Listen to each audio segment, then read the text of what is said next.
now I want to bring in our first speaker, Kohei Kurihara. And hello, sir. How you doing? Yeah, I'm good. I'm good. Thank you for the introductions. I'm pleased to be here. Yeah, absolutely. Well, I'm happy to have you. I've been looking forward to your presentation, so you can give everybody a sense of maybe your background, what you're going to be talking about, and you can go right into your presentation. Sure. Could you see my screen? Yes, I can. Okay. Let me start. And I can. Yep, gotcha. Let me start my presentations. So I'm very honored to be invited to this conference. Appreciated all, especially the angels, the other staffs, to organize the great opportunity with me.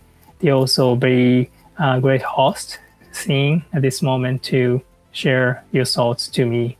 So today I would like to share some of the insights from my experiences I had worked in blockchain and privacy space. So I want to share some of the insights related to those topics.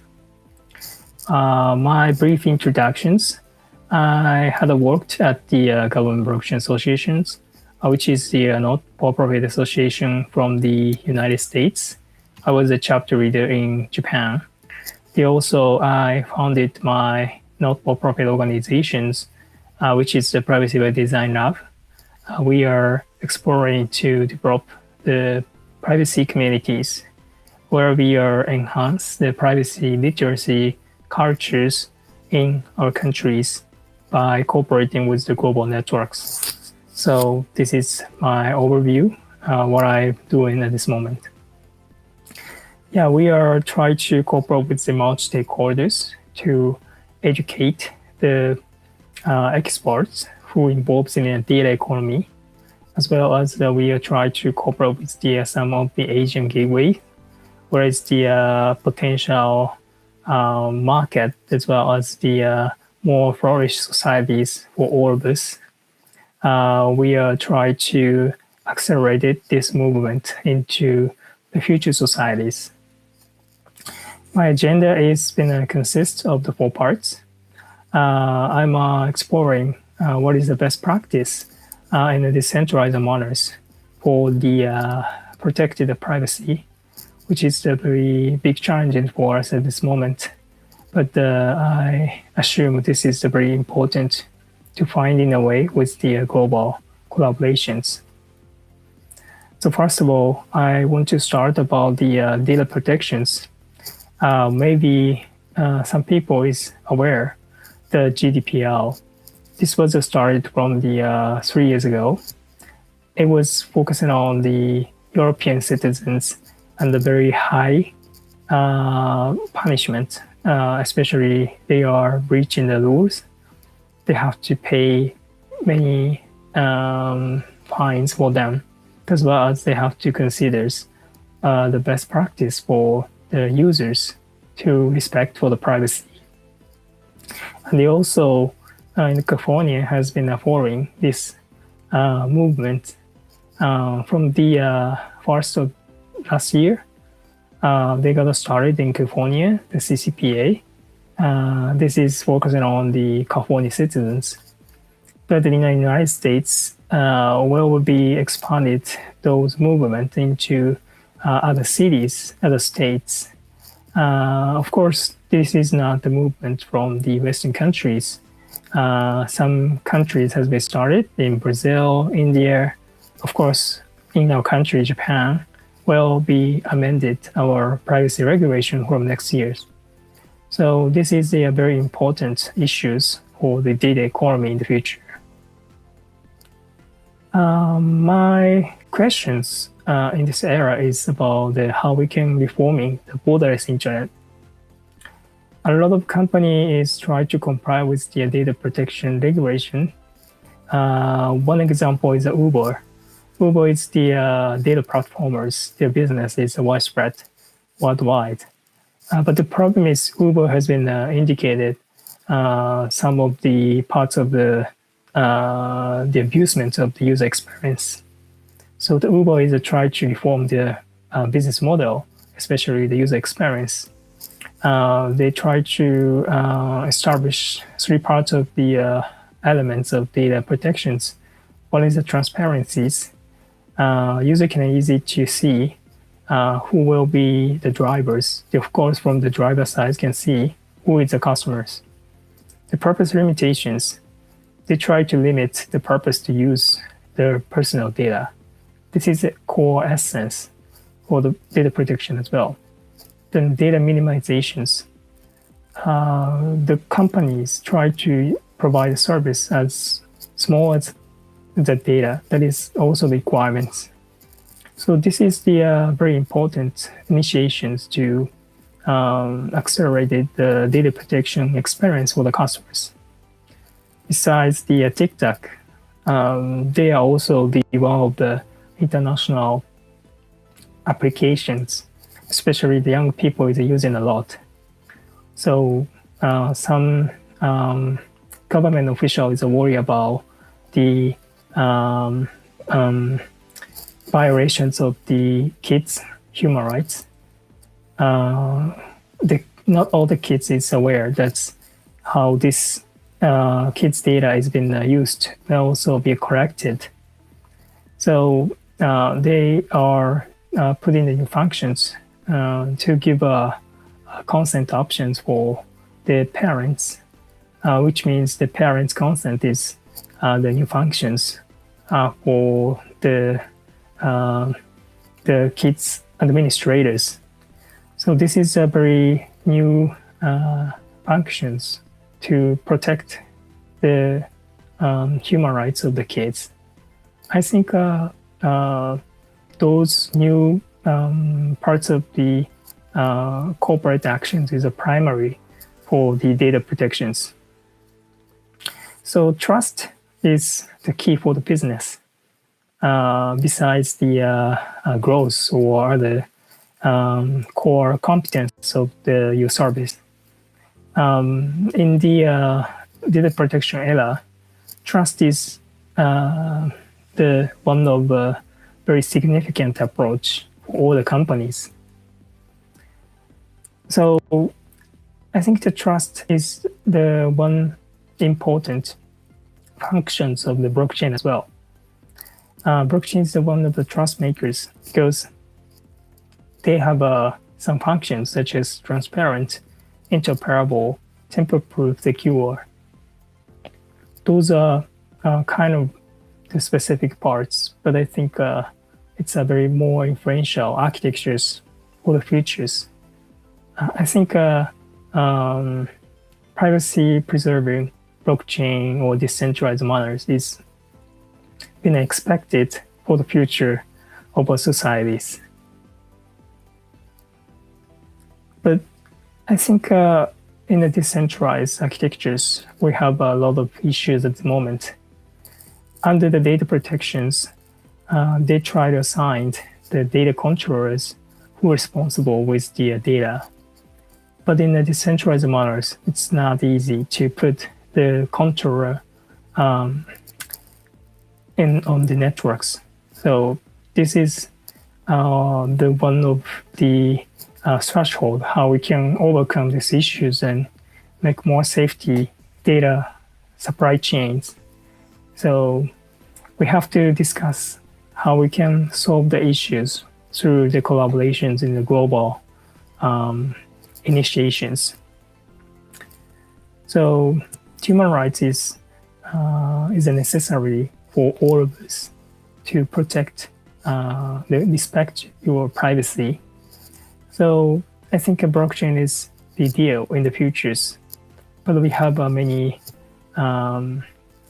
barriers to overcome at this moment. So I'm pleased to discuss with this theme for the futures trust networks of decentralized manners.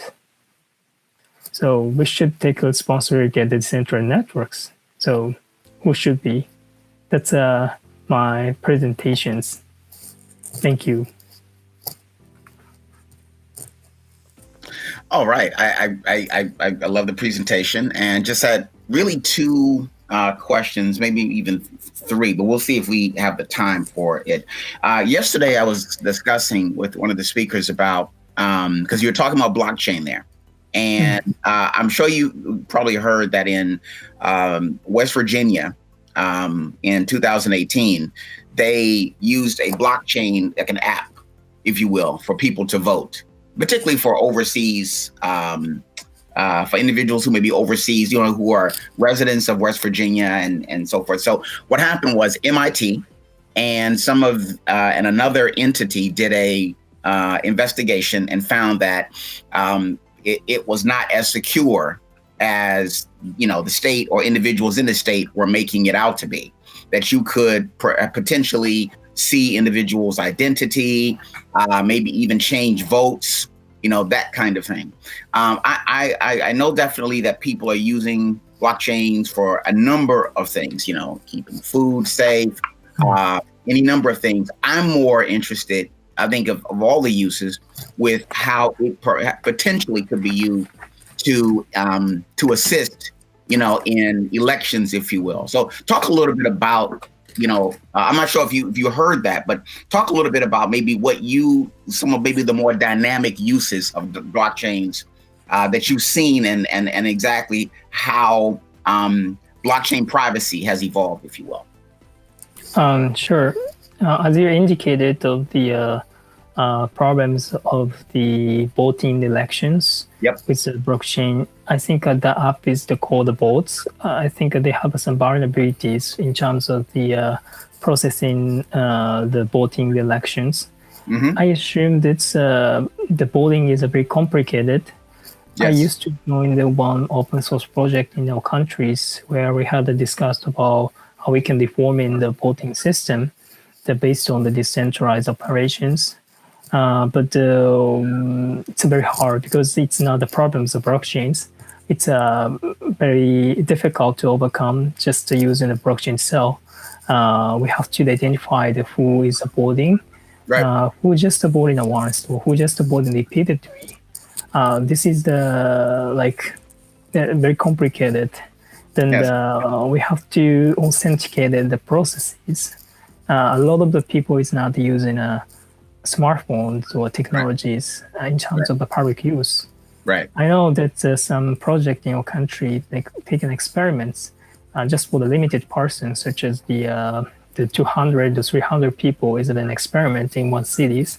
I had to talk to these guys who is organized this test, but actually the blockchain it's been completed processing on the Ethereum networks. But the problem is a lot of the people is not aware how they can vote it, and they didn't know whether actually the voting has been processed. So this is the process of the human errors. So in the blockchain space, especially the using public use, it's very hard to explain. Just one blockchain that we have to combine some of the technologies and experiences. There are also some notifications. Some people is worried about to use the technologies because they are worried about to give you data for the governments or other entities. This is not the problem with blockchains. This is the problem with the relationship. I think we have to convince the data subject why you can get the benefit just to provide your data. Instead, they try to confess what is the best choice for them. And they also, as I called it, the trust is important. Trust means it's just a relationship. The relationship is based on the technologies or humanities or reliabilities or other many things. So we have to combine those kind of the complex structures besides only decentralized models. So this is in the beginning at this moment, but we can see the configurations, how we can define it in the future. I was going to ask you this. I guess this is maybe my last question here. What do you think there is any privacy in an AI world that we're in right now? I mean, because I know that there are individuals who look at this and just say, man, there's surveillance here, there's surveillance there, there's AI being used for any number of things. And then there's always the, the talk of smart cities that have all these data points. So is there anything such as privacy in an AI world? Yeah, that's a good question. In the AI space, I know that a lot of the people is working at this moment, especially such as the AI and ethics, AI and bias. There are many issues at the moment. In the privacy space, it's very important to take explicit consent from the users. Right. What does it mean explicitly is just not just only for the contract.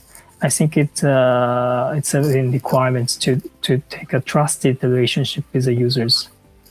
So a lot of company is collecting the data from the users without any notifications, or sometimes they deceptive and manipulative the user behaviors. Right. AI has a potential power with that.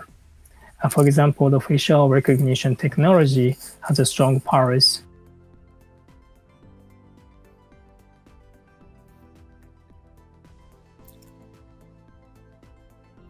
U.S. government, they are providing the data to the police.